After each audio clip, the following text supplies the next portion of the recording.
Welcome to Babel, Translating the Middle East, a podcast from the Middle East program at CSIS. Here on Babel, we take you beyond the headlines to take a closer look at what's happening in the Middle East and why it matters.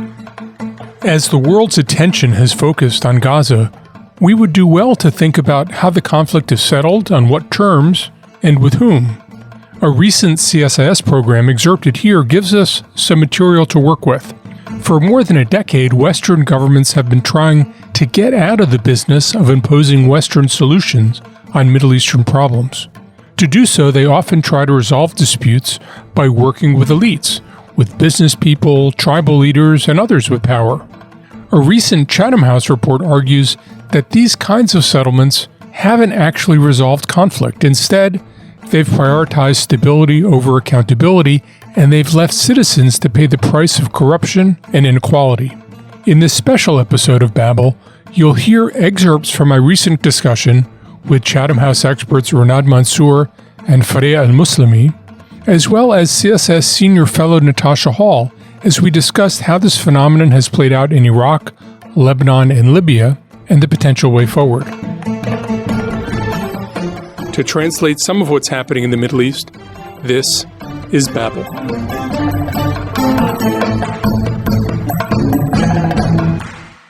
I'm delighted to welcome you today for a discussion about a recent Chatham House study, Rethinking Political Settlements in the Middle East and North Africa. To discuss that study, we're joined by one of its authors, Dr. Renad Mansour, Senior Research Fellow and Project Director of the Iraq Initiative at Chatham House. We're also joined by Farea Al-Muslimi, a research fellow at Chatham House's Middle East and North Africa program, where he focuses on Yemen and the wider Gulf region.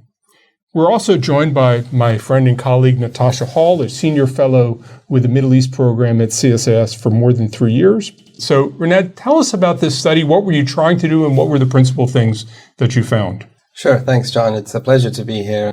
Myself and a few colleagues have been studying some countries in the Middle East and North Africa, Iraq, Lebanon, Libya, and we were kind of working in this space of stabilization. And we found that it was predicated on a sort of trade-off. That trade-off was stability at the expense of accountability.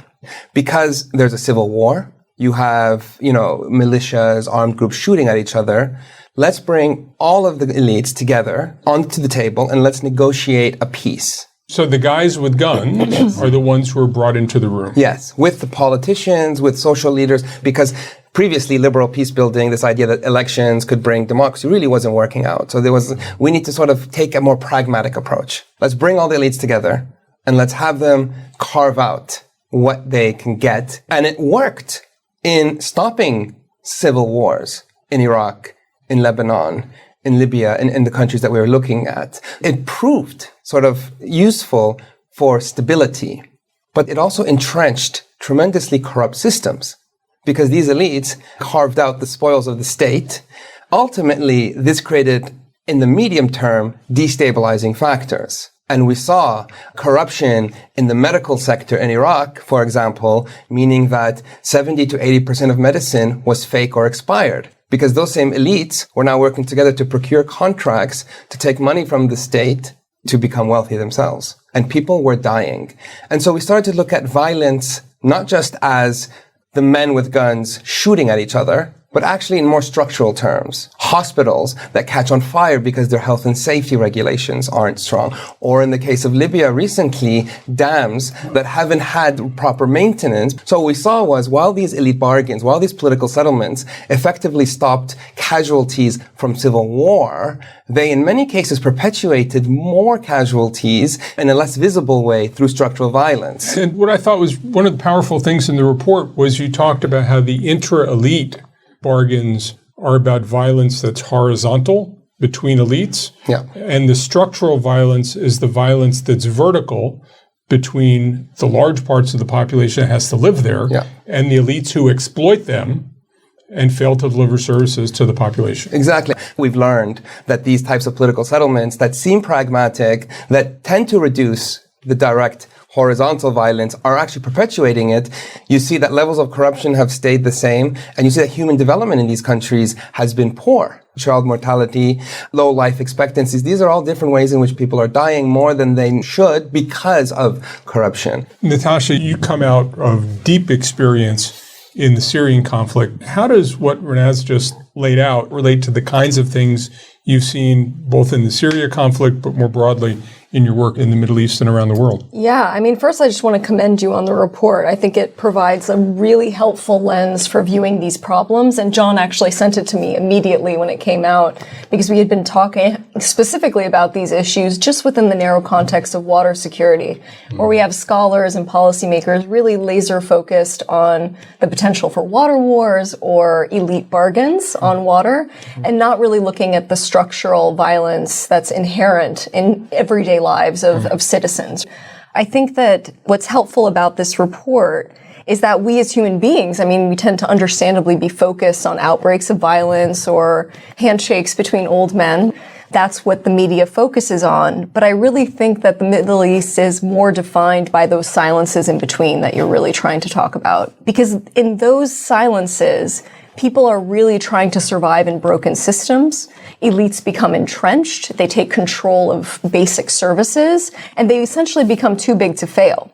And so that's the situation that we have, not just in conflict-affected countries in the region, but I would argue all of the countries of the region, where you have, IMF deals with Tunisia, regardless of the human rights violations going on there, because people are really afraid of migration, of violent conflict, of anything else that could potentially follow. Yemen, in many cases, was an example of an effort to avoid the very small elite deals at the top. Yemen had a national dialogue process that was part of an effort to transition from Ali Abdullah Saleh, a dictator for decades, to a more popularly embraced regime. And yet, Yemen dissolved into civil war, reportedly in part because the Houthis and some southern groups, elites, felt they hadn't been dealt in enough. So, Farea, tell me, how do we think about that balance between elites can disrupt everything, but you don't want to merely bring in elites because then elites perpetuate their elite status? As a researcher, but also as a Yemeni, you can really trace everything back in Yemen to the same point of elite bargains. There was a new deal that was happening between elites, which was called the GCC initiative in Yemen, again between Saleh and the opposition parties. The NDC, as you said, in 2013 National Dialogue Conference was probably the first time this elite bargain was put into some sort of an end. But because it was a deal that did not include accountability, it gave unconditional immunity to Saleh. Then we witnessed after it a cycle of violence. The ready recipe for any headache, for any problem is, okay, let's bring the elites into the group, let's have deal with them. That happened in 2018 in Aden by the Saudis when they brought their factions together. It was an elite deal. That happened again when they created the Presidential Leadership Council. And it's a similar process right now happening between the Houthis and Saudi Arabia, which is an elite deal in a different way. So let me ask, Renad, I mean, you have lived through Iraq's gyrations for the last 20 years. There are people with guns who are willing to disrupt. How do you make things move forward without co-opting them? I would focus on this idea and issue of impunity. These elites who come together and design these systems never give up their impunity. They keep it. Another important power they have is access to arms. In Iraq, if you don't have access to arms, you don't have a strong sort of foot to stand on. You can't negotiate politically. So these groups, and that's true in Libya as well. In Libya and in many countries, right? It's coercive capital. It's social power. The way that these states are designed isn't the kind of neo-Weberian state that has a monopoly over legitimate violence. It's much more an arena where different groups rely on their arms to negotiate politically. Violence is part of the elite bargain. So you've triggered me by using the word arena because that's a word that shows up a lot in Ellen Lust's book, Everyday Choices. I was talking with Ellen in this room a week ago about her book. The point of her book is that we're really used to dealing with sort of states as rational actors, and international actors love dealing with state counterparts, except that within the state, there are a word she continues to refer to as non-state arenas of authority, a sphere of activity with clear membership goals and institutions, where citizens, public service providers, and even state officials are members of various communities, such as religious orders, family or kinship groups, ethnic communities, which make claims on them and shape their actions. How should we think about those operating simultaneously with rational state institutions or in place of rational state institutions? Natasha, in Jordan, you've seen all of these things come into play.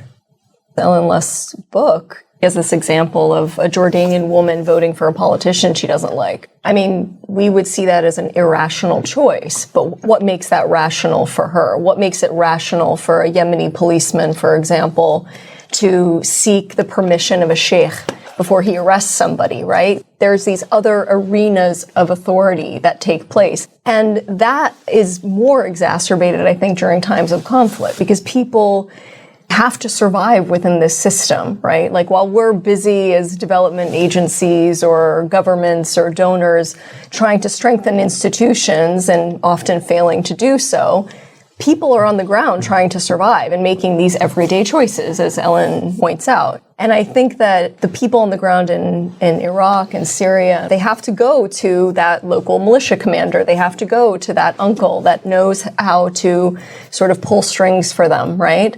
And when that becomes deeply entrenched, it is very difficult to untangle and really ask people to trust institutions or a government that they've never been able to rely on. And I think that's what we're seeing across the Middle East, that even this sort of fragile social contract that has existed for decades is really breaking down. And I think that is strengthening these other arenas or authorities in Yemen and in Iraq. I mean, really across the board. I think it's pretty notable in Lebanon, especially, where the government has never really been strong since the Civil War. And there's significant public support for precisely these elites because of what the elites provide that nobody else will.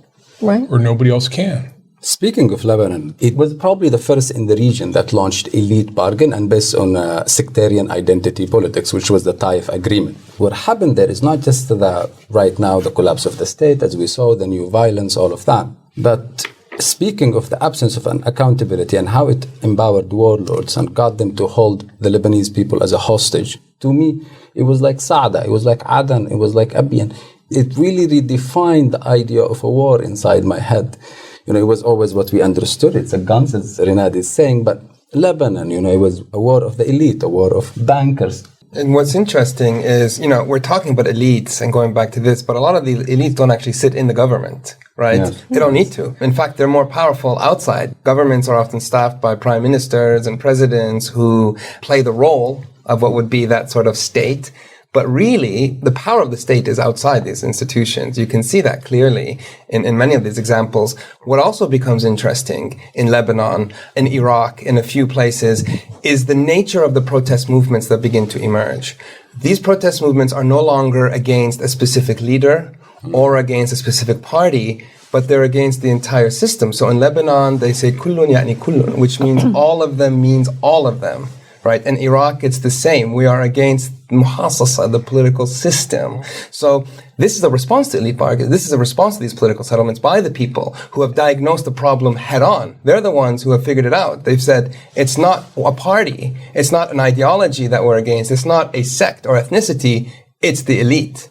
But when you have elections in these places, and we've seen this in elections in Jordan, we've seen it in elections in Kuwait, we've seen it in elections in Iraq, that people oftentimes, not always, but oftentimes vote for tribal representatives, elites, because people say as an individual, I'm isolated and weak.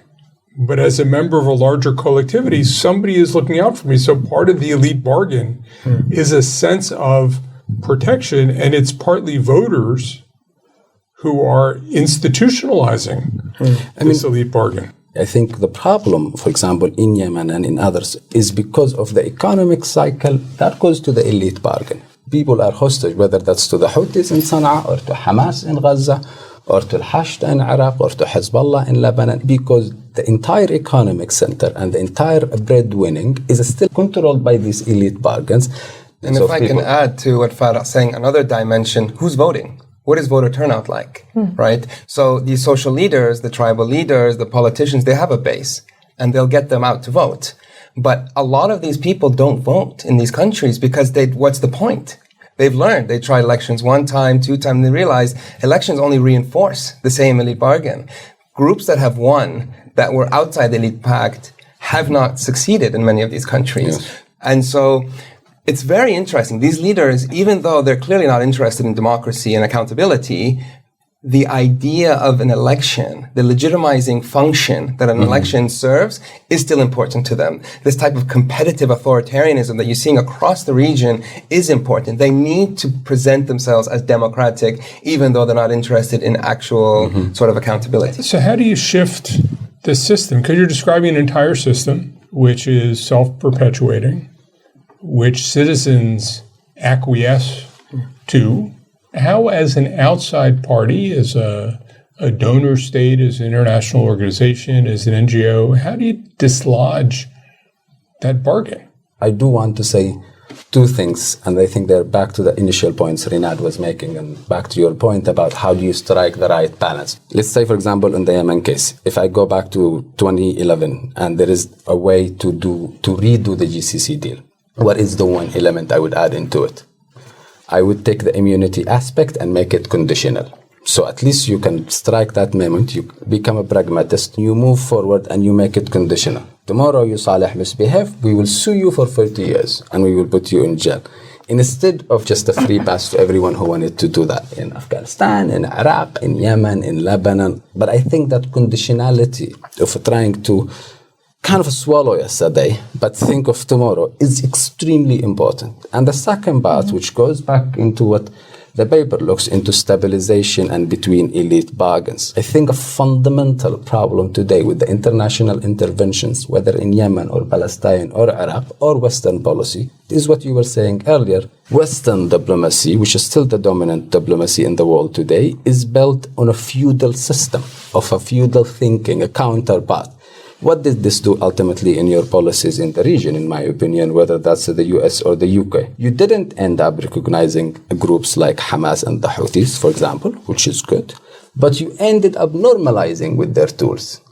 And that's even more dangerous, in my opinion, in the long term. Today, you cannot do a single aid in Sana'a without the Houthis going through them. So you're hostage to their aids, but you don't even get the privilege of having to engage with them or to recognize them. So that is, I think, a fundamental rethinking that needs to happen in the international mechanism of interventions, not just in Yemen or the region, but globally. The only thing that I would add in terms of what can be done is not all the elites we're talking about are corrupt, and not all the people in these political systems are corrupt. In fact, when you map out these networks, you might find a node, an isolated person here or there who is a reformist, who is socially connected, who is absolutely devastated and disgusted by the corruption that's causing so much harm. But the one thing that all of these people tell us when we interview them is they're alone and they're isolated. And alone they can't do anything, and so they're stuck. So how then can international actors and those pursuing development programs and trying to build state institutions strengthen the connective tissues between these reformists who exist in these networks? So can I challenge you a bit on that? Because I really want to interrogate that recommendation, because I've heard it before. We know that political violence is just embedded in the system, right? We know that these reform-minded technocrats or even elites, they exist. But there's this political violence at play, right? And a lot of the people that I've talked to in Iraq that are, just environmental activists are either exiled, arrested, detained, or they're forced to play by the rules, which doesn't really get them very far, right? And I think that the issue with these years of cyclical violence is that human life becomes pretty cheap, right? I mean, in the years of apartheid, I had friends in South Africa that, told me that people would get killed for a cell phone, right? So if you're challenging or threatening millions of dollars in contracts, which is what you're talking about, right, for these elites, I think your life is going to be pretty cheap really quickly, right? And so I say this not to sort of admire the problem, but how do you get over that hurdle? And I would add sort of a second challenge to that, which is somewhat related, which is that we're entering a multipolar world, where these people have protectors and benefactors within the region that provide military support. You're completely right that the risk is definitely there. I'll give you an example. There was a teenager in Iraq, Haidar Zaidi, who tweeted, the former head of the Al-Hajj al-Sha'bi, the Popular Mobilization Forces, was not a martyr but a spy. And the PMF commission managed to file a lawsuit that put this teenager in jail for some years. However, there was a campaign launched where protesters started protesting, where social media influencers used the hashtag, where some of these reformists in government pushed, where an MP pushed. And this campaign, these groups coming together to campaign collectively, got him out of jail. Now, this is obviously a small example, and it's very isolated. We're talking about going against impunity. So 100%, this is not something that's going to happen overnight, and it's going to take decades and decades. But we do think that carefully constructed, not going after corruption head on, but looking at areas where these elites are susceptible. For example, in healthcare, right? If you show that medicine is expired, or in Libya, for example, with what happens with dams, when you focus on corruption in very specific, coherent, strategic ways that affect people every day and create these everyday violence, the idea is, can this at least strengthen these networks? But 100% you're right that the dangers in this are very real. But you know what? A lot of the people who we talk to, you say, in Jordan, many people want to leave. A lot of people are staying put. And they're practicing politics and everyday politics in the ways that they want to, not necessarily becoming an MP or voting, but doing things that they think could help push the reform. And it's about supporting them, I think. All right, so let me ask you a really hard question, which is, let's apply all this to Gaza, which is likely to have some sort of political reconstruction over the next several years. How should the donor world think about the elite bargains that had entrenched Hamas in power? What's the role of a whole range of international donors in trying to engender a different future for Gaza, where there's genuine accountability, where we don't have the kinds of structural violence which contribute to not only the death of many Palestinian civilians in this past week, but the likely death of many Palestinian civilians in the weeks to come. I mean, I think this goes back to something you said at the beginning, which is, what is conflict and what is post-conflict? I mean, Palestinians have been living through conflict nonstop. It's about not jumping to that post-conflict and let's bring reconstruction in, but continuing to consider that many people are still in conflict even when there is a ceasefire, and addressing some of these structural violence points, something like the blockade, something like these issues of the health, water, education, these things that have continued to kill a disproportionate amount of Palestinians, tackling those as well so that there can actually be something resembling peace for all sides. I think that we need to admit that there's a problem in order to solve it, right? And I see, being in DC for the past 3 years, that there is this sort of boomerang effect back to elite bargains, normalization of ties between strong men in the region. And that this is the easier way to deal with the region as the U.S. seeks to focus on other issues. And I think that this recent escalation shows that if you ignore the drivers of conflict, that it will continue to rear its ugly head. And it's not just Gaza, it's also Syria, which, we're not even talking about it today, but there is also an escalation in violence in the Northwest. And that shouldn't be surprising to us. And so I think that the U.S. administration, especially in the case of Gaza, because it does have leverage within that conflict, needs to acknowledge that normalization of Arab countries with Israel does not sort of resolve the underlying structural violence that you're talking about, right? And that will continue to rear its ugly head. And it's like a transnational elite bargain. Right, exactly. But who are the actors who can engage with Gazans beyond elites, who can lead to a different future? Who are the core people, and what do you need them to do in this post-conflict environment to get Gaza to a different place?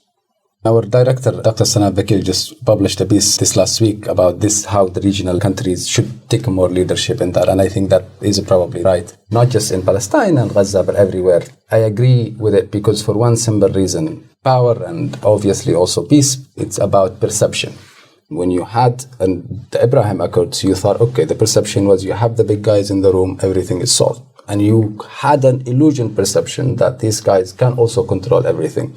The best possible shot, I believe, we have is to create solidarities and the conversations and dialogues around topics. So, for example, in Yemen, I think this has managed very well, something called the Mothers of Abductees, which was an association that was created by a bunch of mothers who lost their sons in the Yemen war right now as hostages or prisoners. And what that did is it created a national, across sectarian, across geographical solidarity. My son, whether my son, is taken by the Houthis or the STC or the Emiratis or the Saudis or anyone. So having conversations is probably a better shot that we can create solidarity around it, overgo the elite bargain, and try to have some sort of a thing for the people in this entire sense. Can I just say one thing back to Gaza? As we're looking at these normalization deals, what I had heard from many diplomats, including Ambassador Jeff Feltman, over the years, even before the normalization deals sort of took shape, was that a lot of Gulf countries were paying lip service to the Palestinian cause, and they really wanted to normalize with Israel for their own interests, right? And I think we can all sort of agree upon that. I think this changes the dynamics a bit and makes them have to do more than pay lip service, potentially, if they want to move forward. And so how do you use these elite bargains in a way so that you at least extract something for the people within these bargains, right? And I think that Gulf states and other Arab countries are realizing that their people actually still care about this issue and that it will continue to come back. And, potentially they have the power to work with Israel on sort of reducing the structural violence and defanging why Hamas came to power sort of in the first place, right? That's complicated, especially now, but I think that the importance of that is incredibly highlighted now as well. We're going to have to leave it there. I want to thank Renad Mansour, one of the co-authors of Rethinking Political Settlements in the Middle East and North Africa. From Chatham House, Farea Al-Muslimi, one of his colleagues at Chatham House, my colleague, Natasha Hall, an expert on Syria and many other things. Thank you very much for joining us, and we look forward to seeing you for our next program. Have a good night. Thank you. Thanks for listening to Babel. If you enjoyed this episode, please subscribe to the podcast on iTunes or Spotify or wherever you listen to podcasts. You can find more analysis on this topic linked in the show notes on the CSIS website, and you can find us on Twitter at CSIS Mideast.